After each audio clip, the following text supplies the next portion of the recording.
making kind of a new recipe, so I hope it works out. I've got, I'm actually doing tuna steak for myself, and I haven't quite decided what I'm gonna put on this yet. So if you have any ideas of one of the seasonings that I could maybe use with this, I'm thinking teriyaki, I'm thinking teriyaki, but if you have a better suggestion, let me know. I've got a couple of steaks over there for Wes, and both of these, the steaks and the tuna steak, I'm gonna do in a pan. Wes's steak has been marinating in some Worcestershire sauce, and then I'm going to put it in a frying pan, a really hot frying pan with some butter and our SPG, which is salt, pepper, garlic. You see that? Salt, pepper, garlic, and there's actually some parsley in there as well. And he loves it like that. So I just put it really, really hot. I sear it really high on either side. And then I pop the frying pan in the oven to kind of let it finish cooking. So I'm gonna do that for him, but that'll be last minute because it really doesn't take a long time, and neither does the tuna steak. I've got chicken for the kids. So this is like really, really thinly sliced, I don't know what you call it, scallopini chicken, I don't know. This is where you realize I don't really know what I'm talking about in the kitchen other than with Epicure. Whatever this is called, like really look how thin that is. So here's what I'm gonna do with this. I've got my sheet pan with our silicone liner. And here I made up some of our Italian dressing. What I'm gonna do also is I always put a scoop of our super greens into the dressing because first of all, it's delicious, and truth be told, my kids don't love the super greens in any other thing. It tastes like greens, right? So you gotta like that. But when you put a scoop into the Italian dressing, oh my God, it is so good.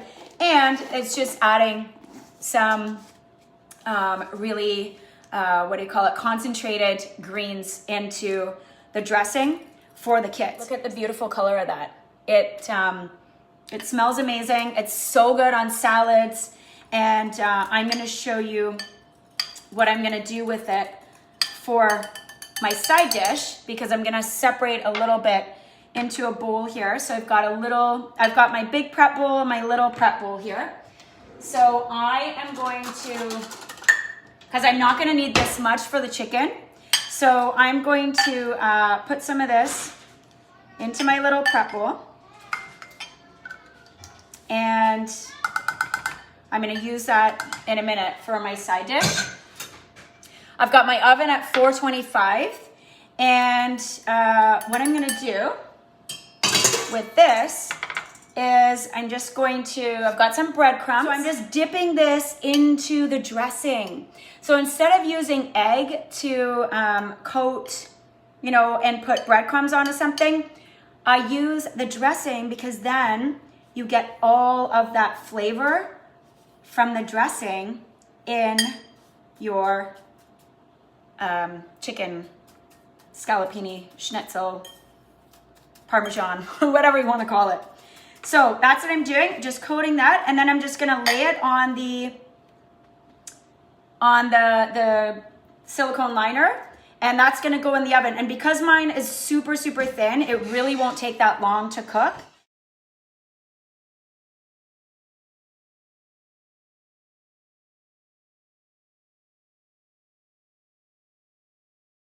Look at that.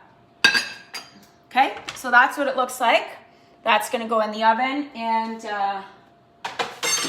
I'll put that in once everything's ready. So the other thing that I'm doing, I am making some bruschetta. So I'm using one of our new seasonings called Chimichurri, which normally would be like a sauce. It's an Argentinian kind of finishing sauce for steak, and seasoning that people use a lot on meat and like red meat specifically, as far as I know. I obviously haven't tried it on that, but I'm going to tonight, what I'm going to do is I'm going to make some bruschetta. So I'm using our quarter sheet pans with the baking sheet, the baking tray on top.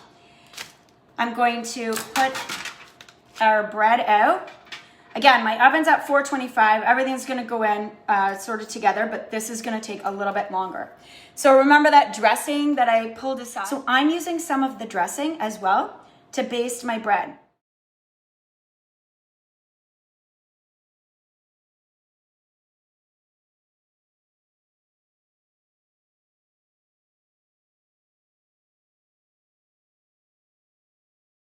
This is gonna go in the oven for 5 minutes or so while I'm doing the other stuff.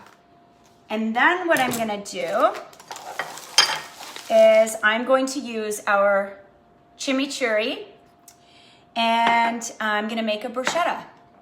I'm gonna make a really nice bruschetta topping. So the first thing I'm going to do is I like my bruschetta to crunch. So you can, of course, like you don't need to do this. You can just use traditional tomatoes, but I'm going to put in this pepper. I'm gonna make mine totally vegan. So I'm gonna use a vegan cheese, and Lane won't want cheese. Lane barely wants any tomatoes on his. So I'll just put a little bit on his, no cheese, and then the other ones we'll kind of make it as we go, depending on who's eating what piece. Stella likes a lot of cheese. Wes will pretty much eat anything that I make for him, so he could care less. He honestly doesn't care. He likes everything. As long as I'm making it, he'll eat it. So he's pretty easy. I'm just gonna roughly chop these. I don't like small pieces on bruschetta. I like big, sort of chunky pieces. So we're gonna do this. I'm gonna make a little bit extra of this sauce when I'm done, because I am gonna put it on the side and drizzle it on Wes's steaks for him. So that's because that's what it's meant for. So I'm gonna do that. You just want your bread to be a little bit crispy. Depends on the kind that you're using. Mine's really, really thick and hearty, so I'm gonna leave it in there for, you know, a little bit longer than you would if it was like a white. I am just going to literally copy the jar. So for half a cup of sauce, which I think would be fine for this, I am gonna probably add a bit more tomatoes in here, just because we like a lot, and we'll add this. But the nice thing is you can really make bruschetta with all kinds of stuff. Like you could use whatever kind of veggies you like. Definitely peppers work great.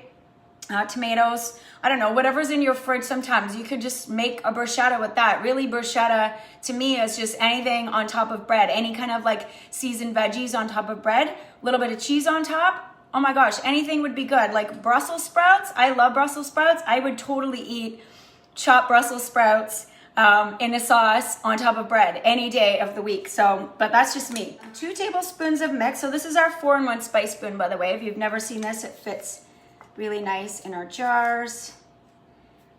So 2 tablespoons of that, and 2 tablespoons each of water and vinegar, and you just kind of like let it sit for a little bit. I'm using white balsamic vinegar.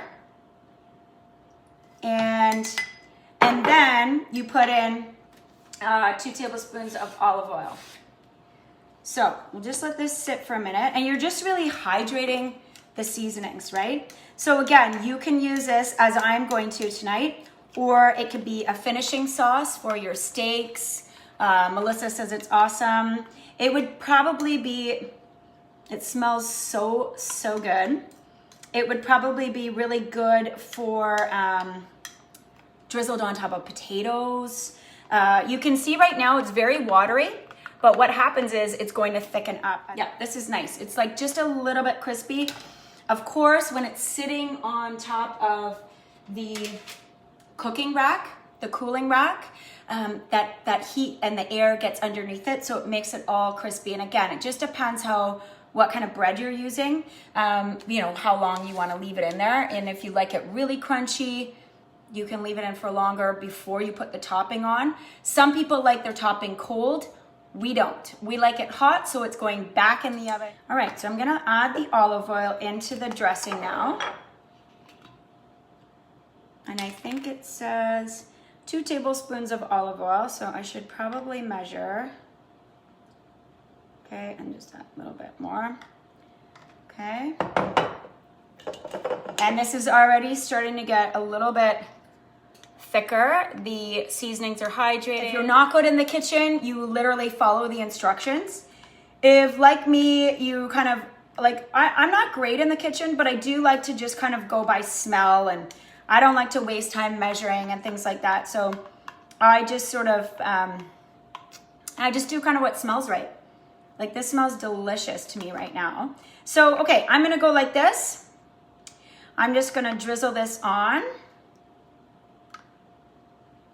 And then I'm gonna mix, and if I need more, I'll make more, I'll put more in. And the rest will go on Wes's steak when I'm done cooking that. After my cheese is melted, I will put some black pepper and turmeric on my bruschetta. And, but you know, we're very low sodium, so if you feel like you need a little bit of sodium on there, just go for it. But all we're gonna do, just top this, lay these back on our cooling rack sheet over the pan. When everything is ready, I'm gonna get my steak started, or Wes's steak started, my tuna started, and then I'll put these back in the oven just to finish them so they come out with like a really nice crisp on them. When it's all said and done, you can add a little bit of cheese like that. And that's it, and smells delicious. I think it's gonna be a great bruschetta seasoning. Look at that. And yeah, I'll pop up a couple of photos when it's all done. Let me know if you're gonna try any of these recipes. If you have these seasonings, I'd love you to share it in my cooking group when you've tried it. And whatever you're having tonight, enjoy, and we'll see you soon. Bye, guys.